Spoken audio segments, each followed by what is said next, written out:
Yo yo yo les petits frérots, vous connaissez déjà Footix Parisien numéro 1 sur les news du Paris Saint-Germain. Aujourd'hui on se retrouve parce qu'aujourd'hui c'est jour de gloire.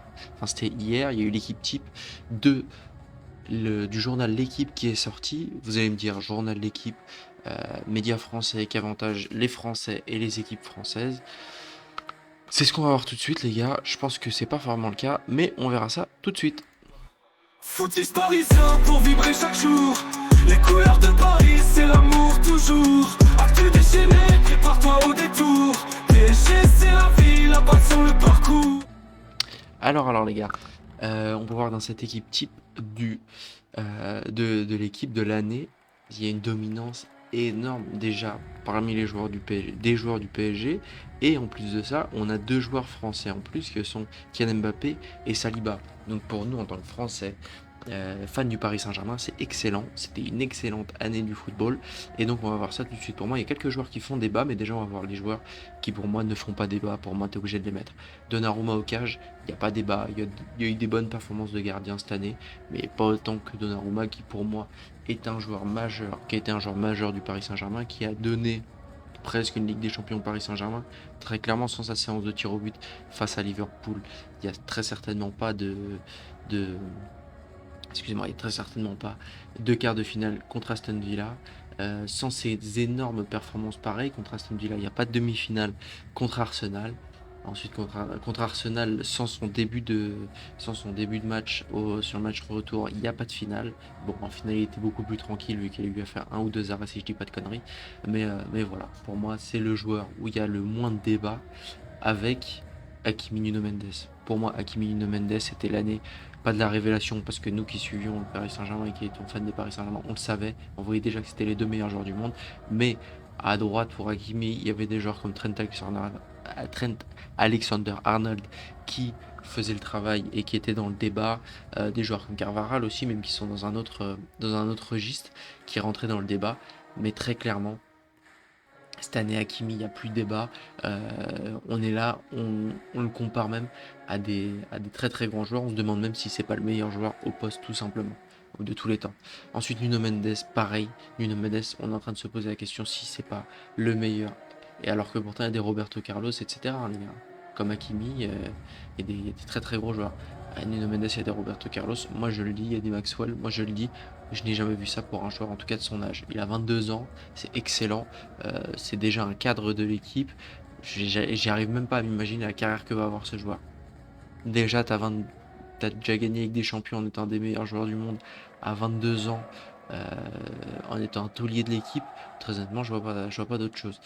Ensuite, pour moi, les deux autres joueurs qui ne font aucun débat, c'est Vitinha Dembélé. Dembélé tout simplement parce que c'était le meilleur joueur de la saison, avec Hakimi et Vitinha pour moi.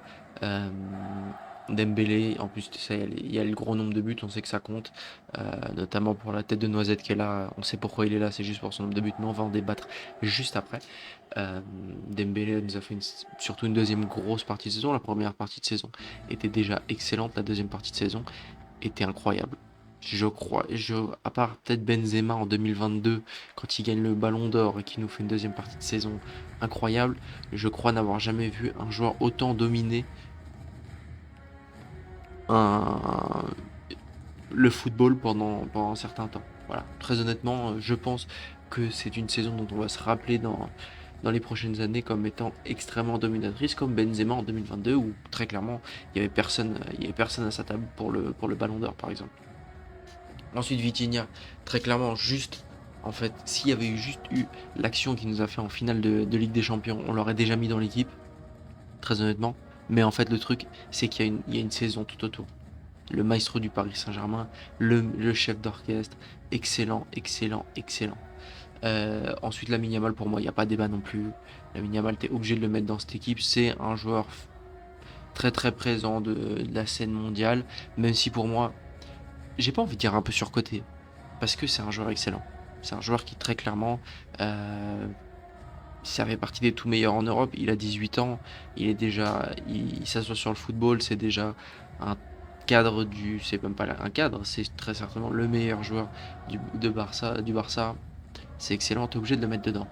Surtout que l'année dernière, il gagne l'Euro, ce qui fait que on sait très bien dans ces 11 types, qui compte aussi beaucoup pour un joueur de foot pour être compté comme étant euh, dans les tout meilleurs, c'est la régularité à travers les années. C'est aussi pour ça que le ballon d'or d'Ousmane Dembélé n'était pas sûr, parce que c'était sa première grosse année, même si c'est un gros joueur qu'on suit depuis beaucoup de temps, c'était sa première grosse année. Pour moi, un joueur qui n'a pas sa place dans ce 11 type, c'est Kylian Mbappé. Kylian Mbappé n'a pas fait une grosse saison, le Real Madrid a fait une saison honnêtement très compliquée. Il y a eu une demi-finale de Coupe du Monde des clubs, c'est vrai, une demi-finale de Coupe du Monde des clubs, mais ils perdent 4-0, ils rencontrent pas un gros club avant. Voilà, très honnêtement, après ça, il n'y a rien, il y a pas un classico de gagner, même contre ce Barça qui, pour moi, a été surcoté à la mort, et on s'en est rendu compte, car cette équipe du Barça a perdu contre une espèce d'équipe B du Paris Saint-Germain, ensuite en début octobre. Donc, non, pour moi, c'était vraiment une année cataclysmique. Il est là pour ses buts. Pour moi, le joueur que je mets à sa place, et pour moi, il n'y a tellement pas de débat, c'est Rafinha. Pour moi, Rafinha était le meilleur joueur du Barça, était normalement le deuxième joueur au Ballon d'Or. Il nous a fait masterclass sur masterclass l'année dernière. En fait, le problème de Rafinha, c'est qu'il a été dans l'ombre de Lamine Yamal beaucoup trop longtemps. Malheureusement pour lui, il était dans l'ombre de Lamine Yamal juste parce que Lamine Yamal fait des stories Instagram, parce que Lamine Yamal euh, est stylé et les gens le kiffent, et que Rafinha, pareil, il a eu le même problème que Dembélé, c'est que c'est sa première grosse saison.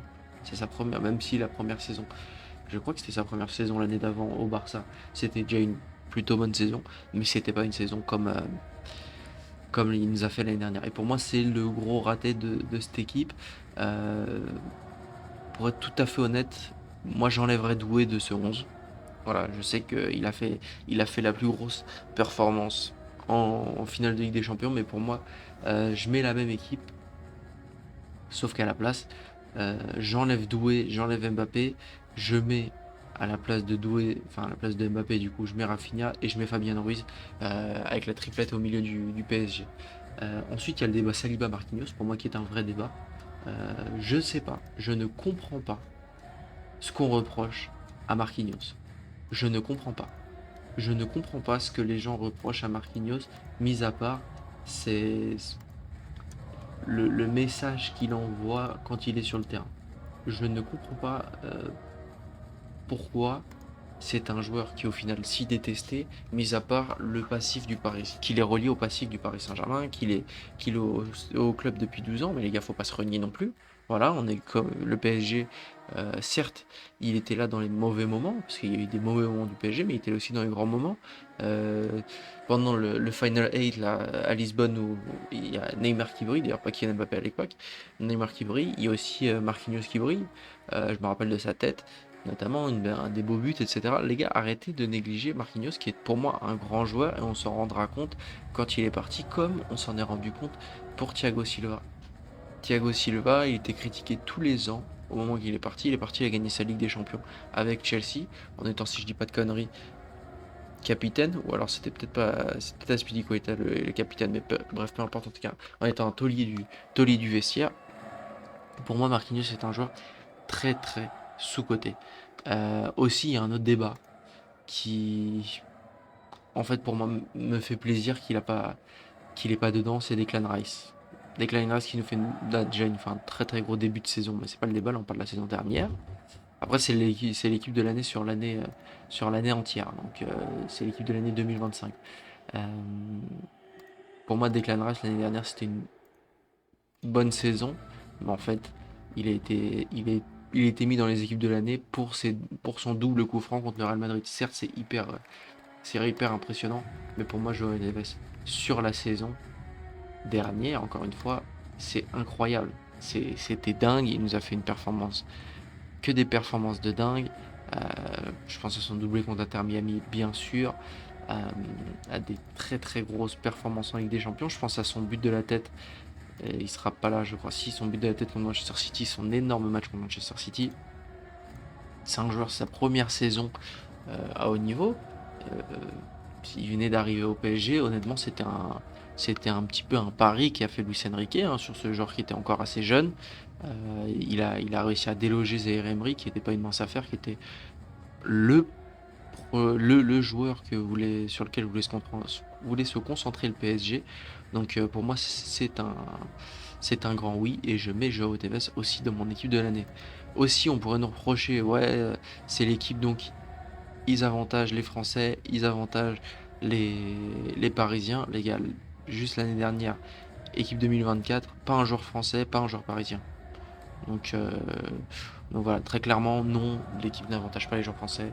De toute façon, je crois que c'est un petit peu ce qu'on a nous en tant que Français, c'est qu'on est peut-être trop honnête et que on a du mal enfin, on veut se croire trop intelligent, et donc on ne veut pas avantager les gens de notre pays en fait.